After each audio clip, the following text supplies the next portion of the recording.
Olá, povo de Deus, tudo bem com vocês? Vamos lá para o nosso super ano bíblico, o trecho de hoje, um pedacinho de Atos 21, estendendo-se até Atos 23.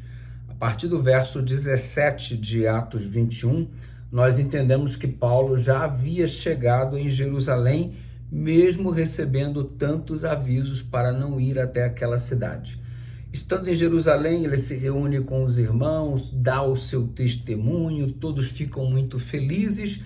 Todavia, tocam no assunto de que muitos murmúrios acerca da pregação de Paulo, de que não era mais necessário fazer a circuncisão, de que não era mais para se estar preso à lei de Moisés, muitas interpretações erradas, equivocadas acerca do que Paulo teria dito, quando na verdade ele não declarou as coisas a partir desta direção. É impressionante como as pessoas têm a capacidade de torcer as palavras das outras e tirar conclusões sem ao menos procurar aquele que teria falado tais coisas para ouvir então a versão deste. Ninguém se preocupa em escutar Paulo para saber o que de fato Paulo estava pregando. Todavia, tiram conclusões e querem o mal de Paulo por conta disso. Mas já que Paulo estava ali, alguns irmãos o receberam muito bem, todavia ele precisava ser escutado por uma multidão, entre eles os fariseus, os saduceus, os anciões, os líderes religiosos, que olha, em nome da tradição, eles quiseram matar até o apóstolo Paulo. Ei, que verdade é essa que você defende, melhor dizendo, que se necessário for, você mata pessoas para garantir que a circuncisão seja feita.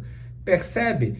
Para valorizar uma tradição, eles estão dispostos a quebrar um mandamento. O mandamento, não matarás.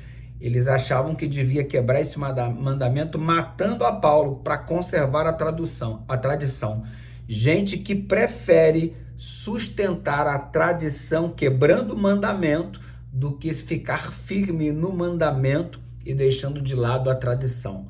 Muito cuidado, porque assim funcionam os religiosos de hoje em dia, que feitos fariseus e saduceus e alguns anciões do passado, nos dias de Paulo, nos dias de Jesus, preferem a morte das pessoas quebrando o mandamento do que jogar na lata do lixo as tradições que eles herdaram e para eles funcionam como peso de salvação.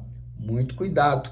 Precisamos analisar o que de verdade é princípio. E o maior de todos os princípios é amar as pessoas, porque nisto seriam conhecidos os verdadeiros discípulos do Senhor, se vos amardes uns aos outros. Então, zelo pela lei e pela tradição, 100%. Zelo pelas pessoas, amor ao próximo e a Deus acima de tudo, 0. Muito cuidado para que não nos tornemos fariseus nos dias de hoje. Uma coisa é tradição, outra coisa é princípio. Princípio não se negocia, princípio não se abre mão. Agora, a tradição, tem gente que age de um jeito, tem gente que age de outro. Os princípios, eles não mudam de um lugar para o outro, mas a tradição muda. Muito cuidado para não dar à tradição o peso de mandamento, quando na verdade não tem. E às vezes, quando somos mais zelosos pela tradição do que amoravelmente obedecemos ao Senhor cumprindo a sua lei, nós preferimos até matar as pessoas com palavras, magoando-as, ferindo-as, para manter a nossa tradição e sermos donos da razão, do que gerar um ambiente onde o amor reina e o respeito mútuo se torna uma realidade. Ei, não quiseram nem saber das ofertas que Paulo trouxe dentre os gentios para a igreja em Jerusalém. Estavam um pouco se lixando para isso. O que queriam de fato é tirar a vida de Paulo, ocasionando um tumulto absurdo em Jerusalém, envolvendo as autoridades civis e não só as religiosas, de modo que Paulo teve que se declarar cidadão romano, que de fato era, como também judeu. Ele teve que, de um modo muito perspicaz, muito inteligente, ocasionar uma divisão, inclusive entre os fariseus e saduceus, porque ele se declarou fariseu quando de fato era, e consequentemente como que os fariseus iriam colocar fim à vida de um próprio fariseu, especialmente incentivados por saduceus que não criam em anjos, em ressurreição e essas coisas assim. Então, enfim, de um modo muito hábil, muito habilidoso, ainda não havia chegado a hora de Paulo, embora ele estivesse disposto a morrer pelo Senhor Jesus.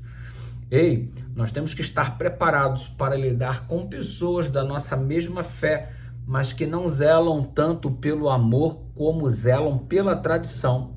Temos que ficar muito atento, porque essas pessoas também precisam ser amadas. Afinal de contas, você não pode retribuir o ódio de alguns com o ódio da tua parte também, porque senão você estaria se rebaixando e pagando na mesma baixa moeda. Afinal de contas, se eu retribuo um mal com o mal, eu sou selvagem. Se eu retribuo o bem com o mal, eu sou um indivíduo realmente distante da vontade de Deus.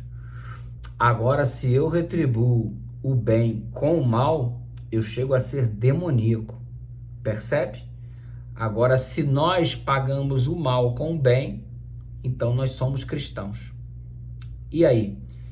Paulo paga o mal com o bem. Sabe por quê? Paulo é cristão. Se paga o mal com o mal, é um selvagem.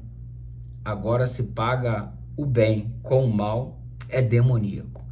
E o que estamos vendo é Paulo sendo instrumento nas mãos de Deus para fazer a diferença por onde ele passa, inclusive entre os judeus, onde ele está sendo perseguido. Ali ele continua levantando a bandeira do príncipe Emanuel e dando testemunho acerca de quem é Jesus. Ele não desanima por nada, minha gente. Que Deus nos ajude para que possamos, de modo perseverante, não desanimarmos por absolutamente nada neste mundo. Graça e paz. Amanhã tem mais. Um grande abraço. Deus abençoe você.